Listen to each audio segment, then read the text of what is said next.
2024 के चुनाव में एक बहुत बड़ी तस्वीर रहने वाली है। यकीन मानिए, रामलला के प्राण प्रतिष्ठा की यह तस्वीर, और इस तस्वीर के कई मायने हैं।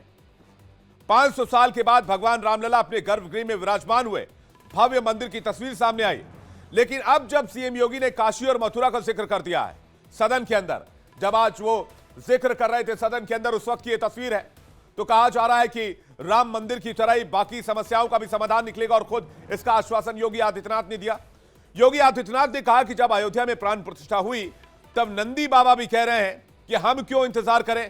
पहले योगी आदित्यनाथ का ये बयान सुनिए।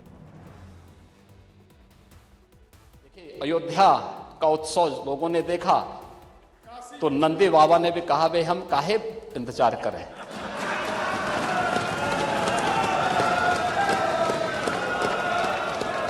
उन्होंने भी इंतजार किए बगैर रात्रि में बैरिकेड तोड़वा डाले, और हमारे कृष्ण कन्हैया कहां मानने वाले हैं।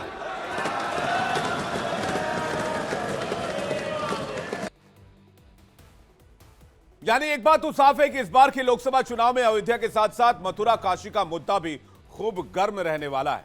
सीएम योगी यही नहीं रुके, आज की राजनीतिक स्थिति की तुलना महाभारत के काल से की। योगी ने कहा कि दुर्योधन से पांडवों ने 5 ग्राम मांगे थे, हम तो सिर्फ 3 मांग रहे हैं। लेकिन यहां तो इस समाज सैकड़ों वर्षों से यहां की आस्था केवल 3 के लिए बात कर रही है, 3 के लिए।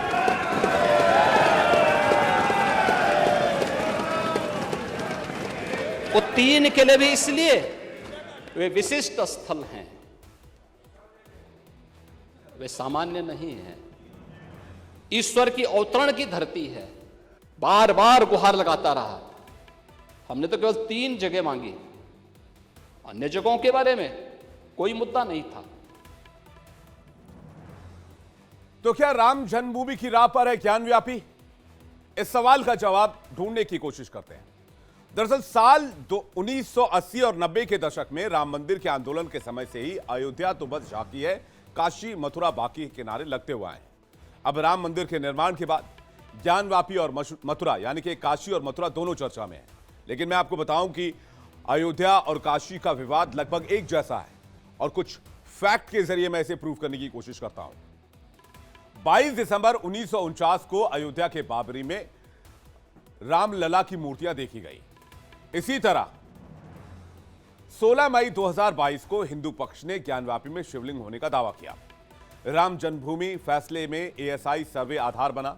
ज्ञानवापी परिसर को लेकर भी एएसआई सर्वे आई है। 850 पेज की रिपोर्ट सौंपी जा चुकी है, सार्वजनिक भी की जा चुकी है, जिसमें यह पाया गया है कि वहां पहले मंदिर हुआ करता था। राम जन्मभूमि को लेकर हिंदू पक्ष का दावा था कि 16वीं सदी में मुस्लिम आक्रमणकारी ने हिंदू मंदिर को गिराकर मस्जिद बनवाई। वहीं मुस्लिम पक्ष का कहना था कि मस्जिद का निर्माण 400 साल पहले बाबर ने करवाया था। इसी तरह ज्ञानवापी को लेकर भी हिंदू पक्ष का दावा है कि एएसआई की रिपोर्ट के बाद हिंदुओं ने व्यास जी के तहखाने में पूजा की और ज्ञानवापी परिसर में शिवलिंग मौजूद है। वहीं मुस्लिम पक्ष का कहना है कि एएसआई का सर्वे 1991 के वर्शिप एक्ट का उल्लंघन है। दोनों मामले एक ही राह पर चल रहे हैं, और योगी आदित्यनाथ का बयान भी आज सामने आ गया है। इन दोनों में समानता यह भी है कि सुप्रीम कोर्ट में ज्ञानवापी मस्जिद की सुनवाई करने वाली बेंच में जस्टिस डीवाई चंद्रचूड़ और जस्टिस पीएस नरसिम्हा थे, और ये दोनों जज राम जन्मभूमि फैसले का भी हिस्सा रहे। लेकिन अयोध्या और काशी का विवाद कितना अलग है, यह भी आपको बता देते हैं। वो ये है कि अयोध्या में 1991 का प्लेसेस ऑफ वर्शिप एक्ट लागू नहीं था, क्योंकि मामला आजादी से पहले कोर्ट में चला गया था। वहीं ज्ञानवापी मामले में यह एक्ट लागू होता है। दूसरा यह कि अयोध्या में सिर्फ बाबरी ढांचा था, वहीं काशी में ज्ञानवापी से सटा विश्वनाथ मंदिर भी है। और कुछ ऐसी ही तस्वीरें कृष्ण जन्मभूमि की भी हैं, जहां 2.5 एकड़ भूमि में कृष्ण जन्मभूमि से सटा ईदगाह मस्जिद है। हिंदू पक्ष पूरे 13.37 एकड़ की जमीन पर दावा करता है, और राजनीतिक विशेषज्ञों का मानना है कि सरकार अयोध्या की तरह काशी मथुरा के विवाद को सुलझाने की कोशिश करेगी। आज सदन में योगी आदित्यनाथ ने कहा कि हमने जो वायदा किया था वो निभाया, और योगी आदित्यनाथ का यह बयान राम मंदिर को लेकर था कि हमने वचन निभाया और मंदिर वहीं बनाया।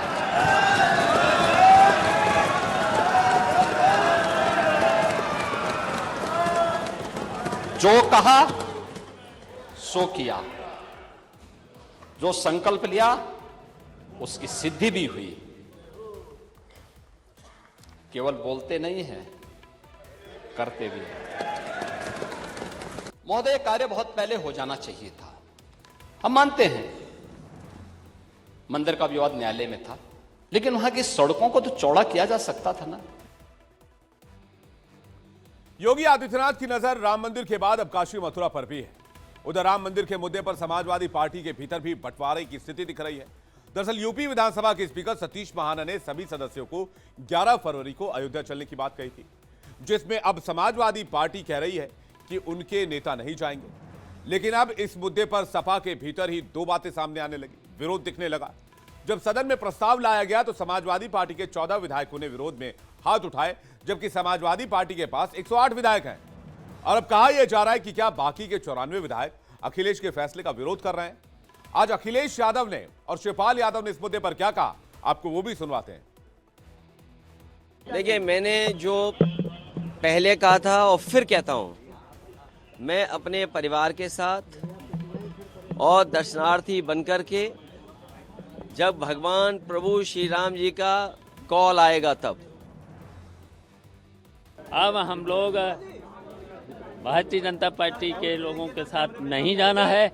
मैं अपने नेता विरोधी दल से निवेदन करेंगे, हम लोगों की अलग से व्यवस्था कराएं। यानी लोकसभा चुनाव से पहले समाजवादी पार्टी हर मुद्दे पर घिरती नजर आ रही है। जहां एक तरफ बीजेपी राम मंदिर से लेकर काशी मथुरा के जरिए अपने वोट बैंक को फिक्स कर रही है, सेट कर रही है, लॉक कर रही है, तो दूसरी ओर समाजवादी पार्टी और उनके नेता एक दूसरे के साथ इस मुद्दे पर आमने सामने होते दिख रहे हैं। बीजेपी मिशन 80 के तहत दूसरे पार्टी के नेताओं को बीजेपी में भी शामिल कर रही है। आज लखनऊ में एक नहीं, दो नहीं, बल्कि 319 लोगों ने बीजेपी का दामन थामा, सबको सदस्यता दिलाई गई। इन 319 लोगों में से 60 नगरपालिका नगर पंचायत के अध्यक्ष हैं, 25 ब्लॉक प्रमुख हैं, 125 निगम पार्षद हैं, 109 जिला पंचायत अध्यक्ष हैं। मतलब सारे के नेता, सारे नेता कहीं ना कहीं जनप्रतिनिधि की भूमिका में थे। अब इन सभी लोगों ने बीजेपी का साथ ले लिया है, लेकिन इसे डिमोलिशन का असर कहें या कुछ और। आरजेडी अध्यक्ष जयंत चौधरी को भी बीजेपी में जाने को लेकर चर्चाएं खूब हैं, और खबर तो यह भी है कि जयंत चौधरी बस कुछ घंटे के बाद एनडीए में शामिल हो सकते हैं। लेकिन कुछ लोग पूछ रहे हैं कि जिस जयंत चौधरी ने अखिलेश के साथ मिलकर 2022 का विधानसभा चुनाव लड़ा, वो अचानक क्यों अलग हो रहे हैं, उसके पीछे की वजह क्या है? तो मैं आपको बताता हूं रीजन क्या है। दरअसल अखिलेश यादव ने जयंत चौधरी को 80 में से